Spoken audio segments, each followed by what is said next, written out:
The New Deal was a series of programs and projects instituted during the Great Depression by President Franklin D. Roosevelt that aimed to restore the prosperity to Americans.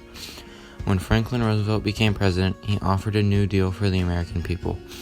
What was the New Deal? How was it put in place? One of the primary reasons Roosevelt won the presidency in 1932 was because he promised to try and do something to end the economic crisis that the country is facing.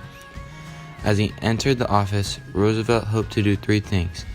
First, he hoped to provide relief for the poor and unemployed. Next, he wanted the economy to recover to its normal levels. Finally, he wished to reform the financial systems so that an economic depression would not happen again. Relief, recovery, and reform became known as the 3 R's.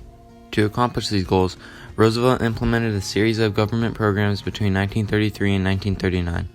Some of these programs were approved by Congress, while others he enforced through executive order. Collectively, these programs became known as the New Deal. The New Deal is frequently referred to in two different parts.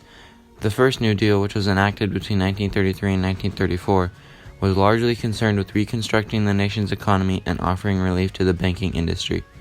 The second New Deal, which was enacted between 1935 and 1938, sought to improve the use of the nation's resources, provided relief for farmers, and created various government work programs.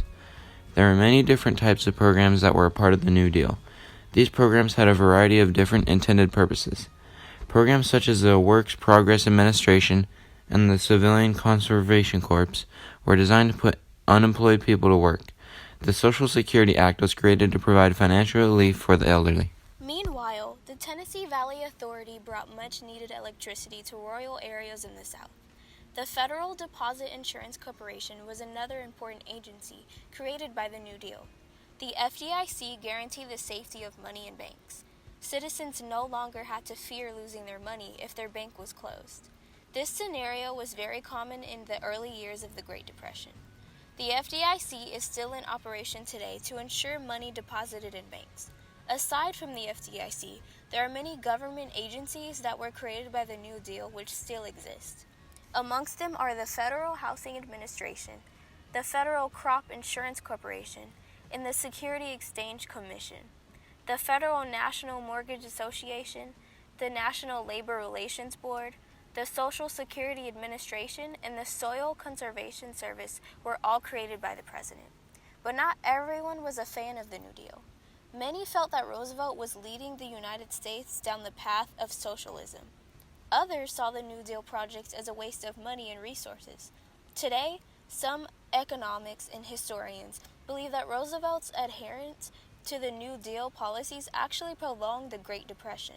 However, New Deal programs did put millions of people to work, providing economic relief for struggling families. The New Deal initiatives also allow for the construction of roads, schools, parks, hospitals, and many other facilities that were needed throughout the nation.